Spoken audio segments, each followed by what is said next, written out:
Oi, gente. Hoje é dia de refletir sobre o efeito Bolsonaro/Guedes na economia, porque nós temos agora dados de um estudo que mostra que o Brasil tem o pior desempenho entre os países emergentes. E nós vamos, nesse vídeo, apresentar os dados desse estudo e também apresentar alguns argumentos para desmontar as teses bolsonaristas, se é que a gente poderia usar essa palavra, para se defender o governo Bolsonaro diante desses números. E aí eu peço que vocês compartilhem esse vídeo com grupos e para as pessoas, para a gente ir alertando do gigantesco fracasso que esse governo produziu do ponto de vista da economia e o impacto que isso está tendo na vida dos brasileiros, não é? E a gente sabe que o primeiro argumento deles vai ser relacionado à pandemia, e talvez seja bom começar com ele. A pandemia, como o nome diz, foi um fenômeno mundial, não foi uma epidemia, foi uma pandemia mundial e afetou também os outros países emergentes, mas eles estão muito melhores do que o Brasil. Eu vou trazer aqui os dados dessa reportagem e a gente vai discutir, né? Um estudo feito com dados do Fundo Monetário Internacional, divulgado nesta segunda-feira, revela que o Brasil terá o menor crescimento entre os países com economias emergentes no ano de 2022. Com isso, ficará escancarado, né, óbvio, o fracasso de Paulo Guedes e Jair Bolsonaro. A economia brasileira deve se ver em uma posição nada invejável em 2022, pois deve ter o pior desempenho entre os principais países emergentes, segundo a compilação feita pelo Estadão Broadcast a partir dos dados do Fundo Monetário Internacional e de 5 grandes consultorias e bancos, diz o estudo divulgado pelo Estadão. A publicação ainda lembra das expectativas de 5 instituições financeiras para a economia brasileira: Bradesco, Goldman Sachs, Capital Economics, Fitch Ratings, Noruma, variam de 0,8 a 1,9. Já o FMI vê avanço de 1,5% contra a média de 5,1% do mundo emergente, ou seja, nós estamos lá na rabeira, né? Entre as nações analisadas, os piores desempenhos após o brasileiro são de África do Sul, 2,2, mas ainda melhor do que o brasileiro, e do Chile, 2,5, que perto do brasileiro parece uma maravilha, né? Mas claro que ainda é um dos desempenhos ruins, imagine os outros emergentes, né? De qualquer forma, essas perspectivas podem ser consideradas até otimistas, uma vez que a média das expectativas dos economistas do relatório Focus, do BC, hoje está em 0,93% para o PIB, e já há bancos como o Itaú prevendo até retração de 0,5% no ano que vem. Isso aqui é uma síntese, vocês podem dar uma olhada nos dados na reportagem do Estadão, que foi sintetizada pelo pessoal da Apostagem. Depois desses dados, eu vou beber aqui um pouco de água, né, me acalmar um pouco antes da gente discutir eles.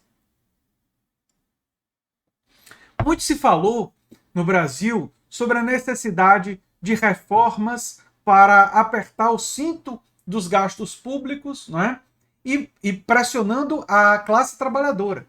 E essas reformas foram feitas. Vamos lembrar um pouco disso.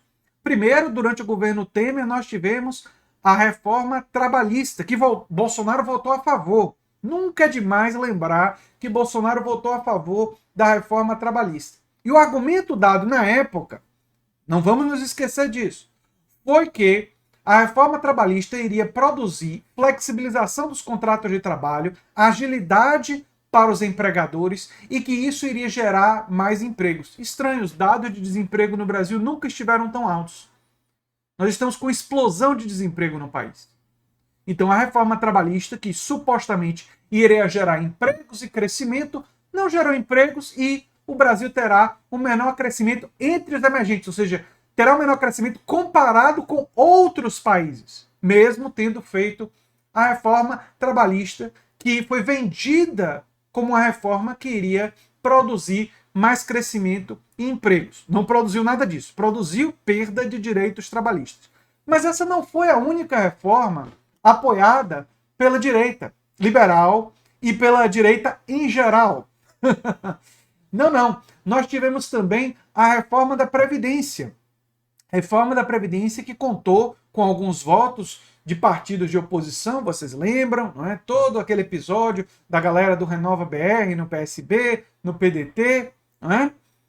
E essa reforma da Previdência, ela acabou com a aposentadoria dos mais pobres. Gostaria de lembrar a vocês que acabou com a aposentadoria dos mais pobres, porque se homens teriam que trabalhar até os 65 anos, e na média, eles deixam de contribuir por 8 anos, isso significa que teriam que trabalhar até 73 anos de idade. Mas os pobres desse país não têm expectativa de vida de 73 anos de idade. O que significa que quem é pobre nesse país e tem expectativa de vida oscilando entre 68 a 70 anos de idade, vai morrer sem se aposentar. O que, traduzindo em miúdos, a reforma da Previdência fez foi acabar com a aposentadoria dos mais pobres nesse país. Né? A maioria dos mais pobres nunca vai se aposentar ou vai receber um ano de aposentadoria. 1 ou 2 anos, pouquíssimo tempo de aposentadoria. É só fazer as contas e comparar com a expectativa de vida. E foi isso que a reforma da Previdência fez. Apertou nos mais pobres. Aonde é que eles não apertaram? Nos militares, que foram protegidos pela reforma da Previdência. Isso irritou até os policiais. Eu fiz vídeos sobre isso, né? Porque os policiais foram espremidos pela reforma da Previdência e os militares foram poupados. E aí eles ficaram com invejazinha dos militares, quando eles deveriam estar sendo contra um governo que propõe e que defende um aperto da classe trabalhadora em geral. Mas estavam defendendo seus interesses corporativos. Né?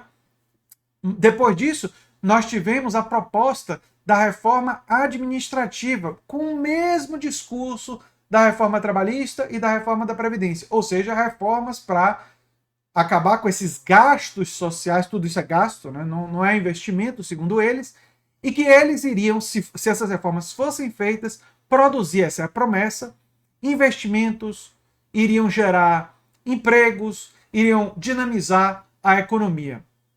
Eu tenho uma visão alternativa que eu queria expor para vocês. O que gera dinamização da economia é aumento de produção, é aumento de consumo, não é? E isso poderia ser facilmente feito com uma maior progressividade tributária, reduzindo tributos sobre o consumo e a produção, não é? Para a população poder ter condições de consumir mais e poder também produzir mais riquezas nacionalmente. E nós deveríamos tributar mais o dinheiro parado, para criar um mecanismo de pressão sobre lucros e dividendos de grandes empresas, né?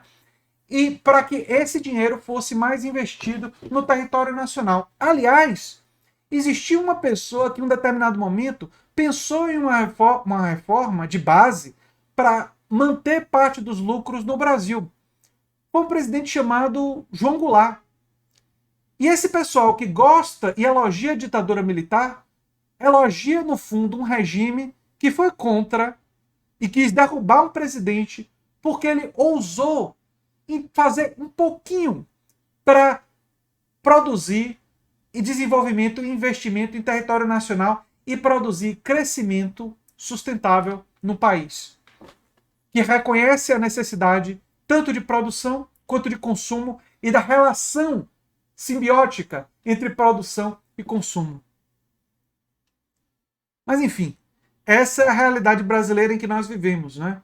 Uma realidade em que pessoas usam do instrumento de uma ideologia entreguista liberal para produzir lucros privados.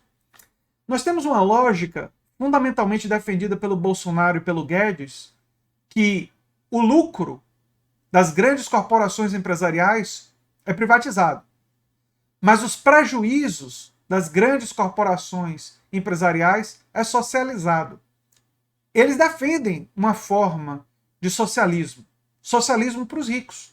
Socialismo para as grandes corporações empresariais, porque é a socialização dos seus prejuízos. Toda vez que as grandes empresas quebram, Guedes e seus aliados e governos com essa perspectiva vão para salvar essas grandes empresas e garantir os bônus multimilionários dos acionistas e dos executivos que são donos dessas empresas e de banqueiros.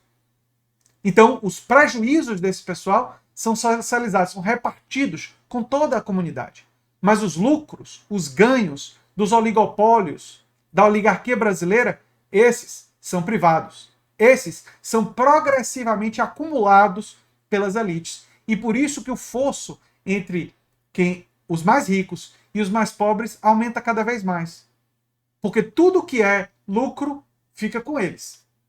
E não é socializado. Mas tudo que é prejuízo, quando as coisas não dão certo, isso é socializado. Eles usam do poder do Estado para socializar os prejuízos, para permitir que os seus prejuízos não existam.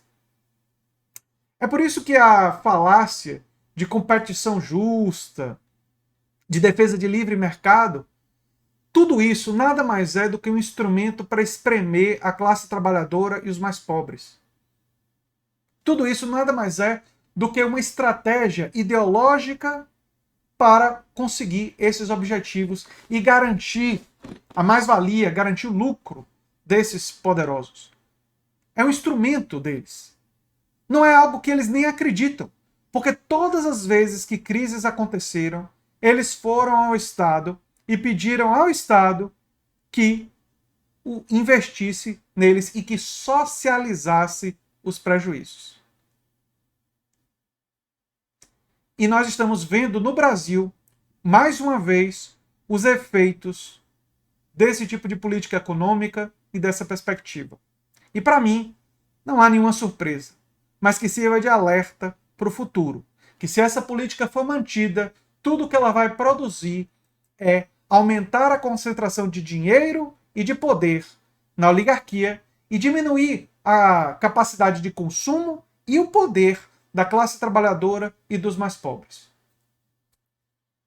A escolha será de vocês para em que direção vocês querem ir.